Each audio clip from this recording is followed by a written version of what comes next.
नमस्कार मित्रों, आप सभी का नरेंद्र विश्वकर्मा यूट्यूब चैनल में मैं नरेंद्र विश्वकर्मा हार्दिक स्वागत करता हूं। आज हम इस वीडियो में बात करेंगे कक्षा 12 फिजिक्स या भौतिक विज्ञान भौतिक शास्त्र अध्याय 1 आवेश एवं विद्युत क्षेत्र। टॉपिक का आज का हमारा नाम है और आवेश का इलेक्ट्रॉनिक सिद्धांत। इलेक्ट्रॉनिक सिद्धांत समझने से पहले आप किसी पदार्थ की एक सामान्य संरचना देख लीजिए। प्रत्येक पदार्थ आपको पता है परमाणुओं से मिलकर बनता है। कई परमाणुओं से मिलकर अणु बनते हैं, अणुओं से मिलकर एक पदार्थ का निर्माण होता है। तो इस चैप्टर को समझने से पहले अच्छी तरह से आप इस चित्र को जो मैं बना रहा हूँ इसे समझने का प्रयास करिए। तो प्रत्येक पदार्थ इस प्रकार के परमाणुओं से मिलकर बना होता है। ये आपका परमाणु है। परमाणु का ये आपका नाभिक है। नाभिक में प्रोटॉन प्लस न्यूट्रॉन पाए जाते हैं। प्रोटॉन पर धनावेश पाया जाता है, न्यूट्रॉन उदासीन होता है। यह आपके कक्ष या परिधि हैं, कक्षक हैं। तो यहाँ पर आपके इलेक्ट्रॉन चक्कर लगा रही है। इलेक्ट्रॉन क्या कर रहे हैं? यहाँ पर चक्कर लगा रहे हैं।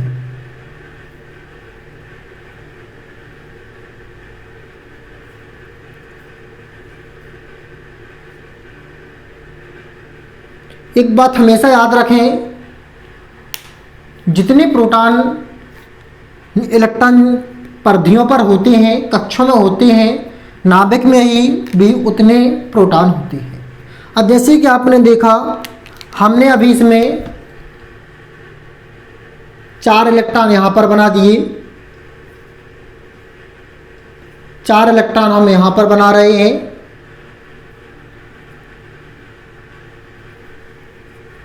तो कुल टोटल कितने इलेक्ट्रॉन हो गए हैं? 8। तो यहाँ पर प्रोटॉन की संख्या भी कुल कितनी होगी? 8 होगी।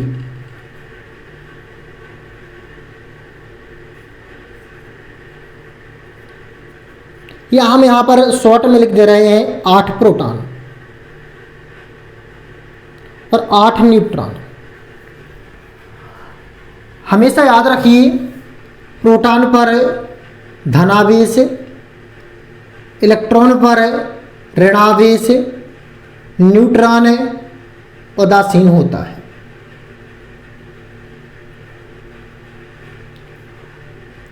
प्रोटॉन प्लस न्यूट्रॉन नाभिक में पाए जाते हैं।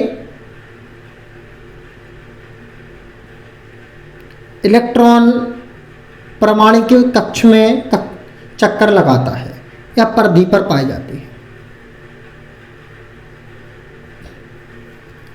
ये विशेष बिंदु इस टॉपिक को समझने से के लिए आपको याद रखना, समझना अत्यंत आवश्यक है, क्योंकि आप बिना इन बिंदुओं के इस टॉपिक को अच्छी तरह से समझ नहीं सकते हैं।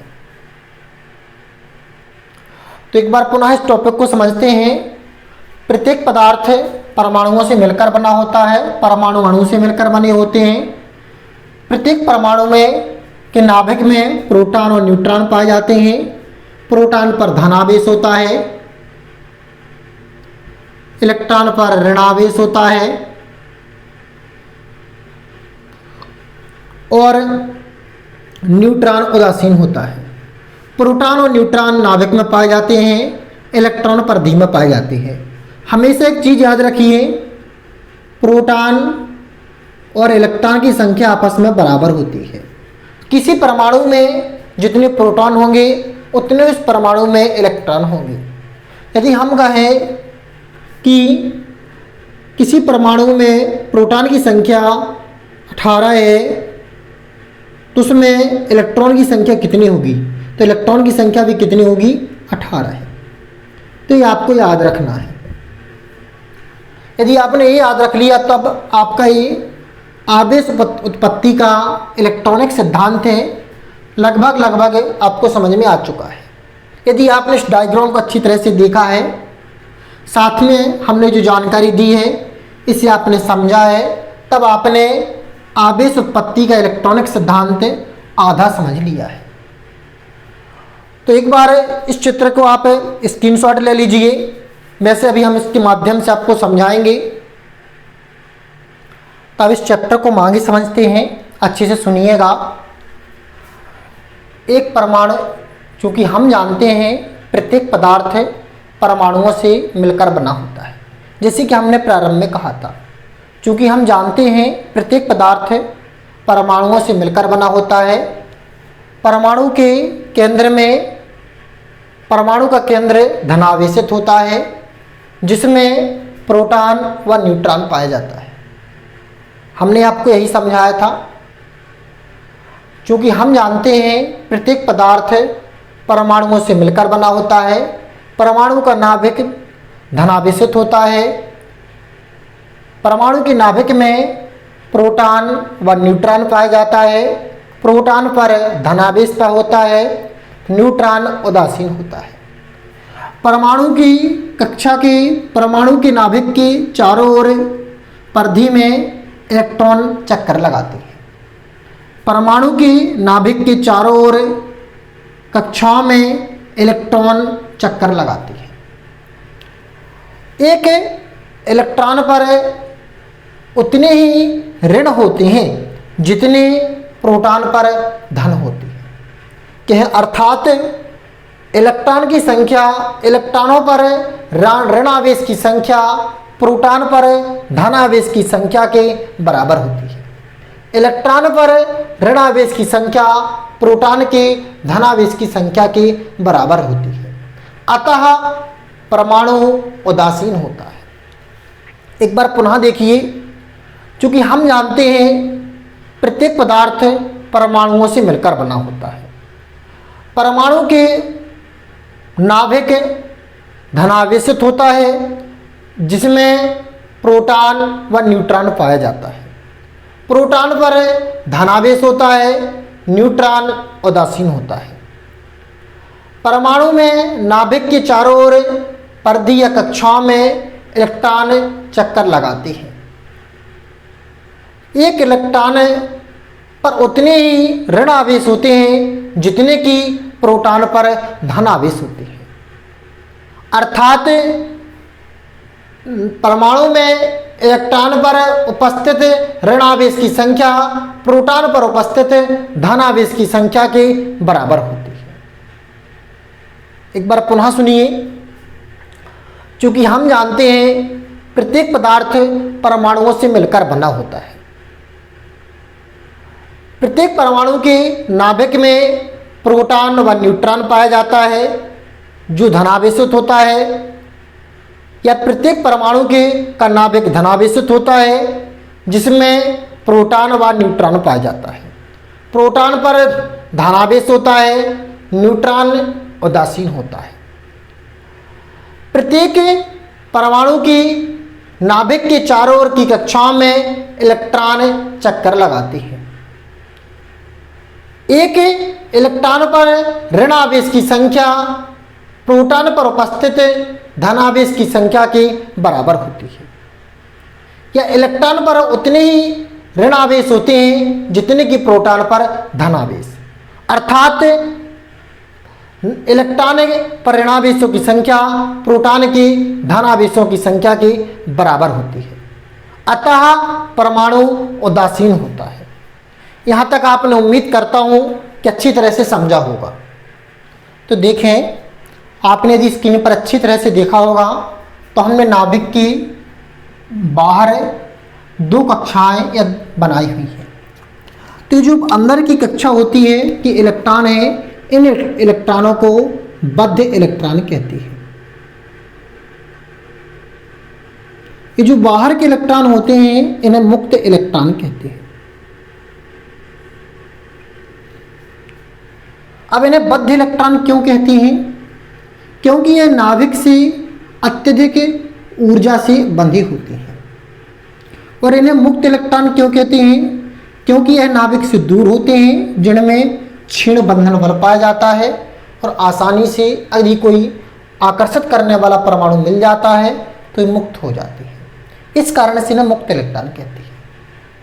पुनः देखिए, परमाणु के अंदर के जो पास में इलेक्ट्रॉन होते हैं उन्हें बद्ध इलेक्ट्रॉन कहते हैं, क्योंकि नाभिक से अत्यधिक मजबूती से बंधी होती है। जो बाहर दूर परिधि पर इलेक्ट्रॉन पाए जाते हैं इन इलेक्ट्रॉनों को मुक्त इलेक्ट्रॉन कहते हैं, क्योंकि इनमें क्षीण बल पाया जाता है और यह आसानी से मुक्त हो जाती है। यदि कोई आकर्षित करने वाला परमाणु अपनी ओर आकर्षित करता है तो आसानी से क्या हो जाते हैं, मुक्त हो जाते हैं। और घर्षण के लिए मुक्त इलेक्ट्रॉन ही जिम्मेदार होते हैं। यदि आपका ऑप्शन आता है कि घर्षण के लिए कौन से इलेक्ट्रॉन जिम्मेदार होते हैं, तो घर्षण के लिए मुक्त इलेक्ट्रॉन ही जिम्मेदार होते हैं। तो देखें, इसे हम परिभाषा को बद्ध करें। अभी हमने देखा, क्योंकि हम जानते हैं प्रत्येक पदार्थ परमाणुओं से मिलकर बना होता है।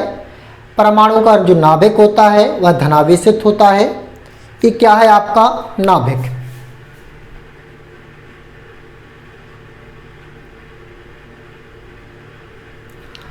परमाणु के नाभिक पर प्रोटॉन और न्यूट्रॉन पाया जाता है। प्रोटॉन पर धनावेश होता है, न्यूट्रॉन उदासीन होता है। नाभिक के चारों ओर परिधियों में इलेक्ट्रॉन चक्कर लगाते हैं। इलेक्ट्रॉन पर ऋणावेश पाया जाता है। एक इलेक्ट्रॉन पर उतने ही ऋणावेश होते हैं जितने प्रोटॉन पर धनावेश होते हैं। अर्थात इलेक्ट्रॉनों पर ऋणावेश की संख्या प्रोटॉनों के धनावेश की संख्या के बराबर होती है। परमाणु की नाभिक के पास की कक्षा में चक्कर लगाने वाले इलेक्ट्रॉनों को बद्ध इलेक्ट्रॉन कहते हैं। नाभिक के पास की कक्षा में चक्कर लगाने वाले इलेक्ट्रॉन को बद्ध इलेक्ट्रॉन कहती है, क्योंकि यह नाभिक से मजबूती से बंधी होती है। नाभिक के बाहर दूर की कक्षाओं में चक्कर लगाने वाले इलेक्ट्रॉनों को मुक्त इलेक्ट्रॉन कहती है, क्योंकि इनमें क्षीण बल पाया जाता है और आसानी से मुक्त हो जाती है। घर्षण के लिए मुक्त इलेक्ट्रॉन ही जिम्मेदार होते हैं। जब हम किन्हीं दो पदार्थों का आपस में घर्षण करते हैं, जैसे एक स्केल है, एक मार्कर है, इन दो पदार्थों का हम आपस में क्या करें, घर्षण करें। जब हम किन्हीं दो पदार्थों का आपस में घर्षण करते हैं तो जितने एक पदार्थ से इलेक्ट्रॉन निकलते हैं उतने ही इस पदार्थ पर इलेक्ट्रॉन जाते हैं। अर्थात जितना यह इस इलेक्ट्रॉन छूटेंगे उतने इस पर जाएंगे। इसे पहले आप समझ लीजिए, फिर हम आगे समझाते हैं। देख लीजिए, हम इन दो पदार्थों को आपस में रगड़ते हैं तो जितना इससे इलेक्ट्रॉन निकलेगा इस पर जाएगा। अर्थात जब इससे इलेक्ट्रॉन निकलेगा तो क्या हो जाएगा, धनावेशित, और इस पर इलेक्ट्रॉन जाएगा तो क्या हो जाएगा, ऋणावेशित, क्योंकि इसमें इलेक्ट्रॉन जाने से इसमें इलेक्ट्रॉन की संख्या अधिक हो जाएगी। तो जब हम किन्हीं दो पदार्थों को आपस में रगड़ते हैं तो एक पदार्थ से इलेक्ट्रॉन निकलते हैं और दूसरे में इलेक्ट्रॉन पहुंचते हैं। जिस पदार्थ से इलेक्ट्रॉन निकलते हैं वह धनावेशित हो जाता है और जिस पदार्थ पर इलेक्ट्रॉन जाते हैं वह ऋणावेशित हो जाता है। यहाँ तक उम्मीद करता हूँ कि आपने अच्छी तरह से समझा होगा। यहाँ पर कुछ विशेष पॉइंट रहे, याद रखिएगा। जिस पदार्थ से इलेक्ट्रॉन निकलते हैं वह धनावेशित होता है, जिस पदार्थ में इलेक्ट्रॉन जाते हैं वह ऋणावेशित होता है।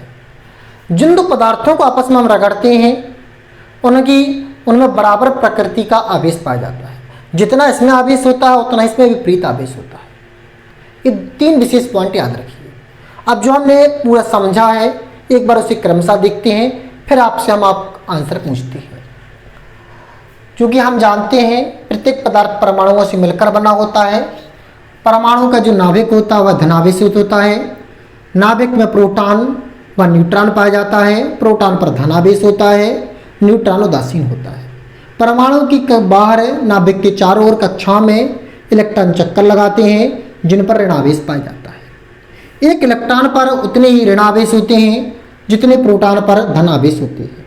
अर्थात इलेक्ट्रॉन पर ऋणावेशों की संख्या प्रोटॉन पर धनावेशों की संख्या के बराबर होती है। नाभिक के चारों ओर पास की कक्षाओं में जो इलेक्ट्रॉन चक्कर लगाते हैं उन्हें बद्ध इलेक्ट्रॉन कहते हैं, क्योंकि यह नाभिक से मजबूती से बंधे होते हैं।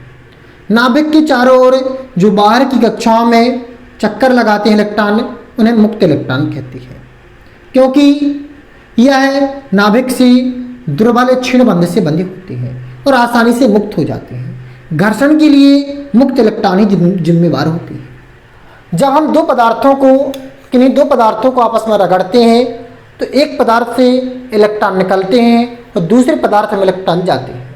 जिस पदार्थ से इलेक्ट्रॉन निकलते हैं वह धनावेशित होता है, जिस पदार्थ से पर इलेक्ट्रॉन जाते हैं वह ऋणावेशित होता है। एक पदार्थ से दोनों पदार्थ में बराबर आवेश होता है। इस पदार्थ में जितना आवेश होगा दूसरे पदार्थ में भी उतनी ही प्रकृति का विपरीत आवेश होगा। उम्मीद करता हूं कि आपको ये समझ में आ चुका होगा। यदि समझ में आया है तो कमेंट बॉक्स में कमेंट करके ज़रूर जानकारी दीजिए। हमारे पढ़ाने का तरीका आपको कैसा लगा इसकी भी जानकारी जरूर दीजिए। नमस्कार छात्रों, जय माता दी, राधे राधे, जय श्री राम।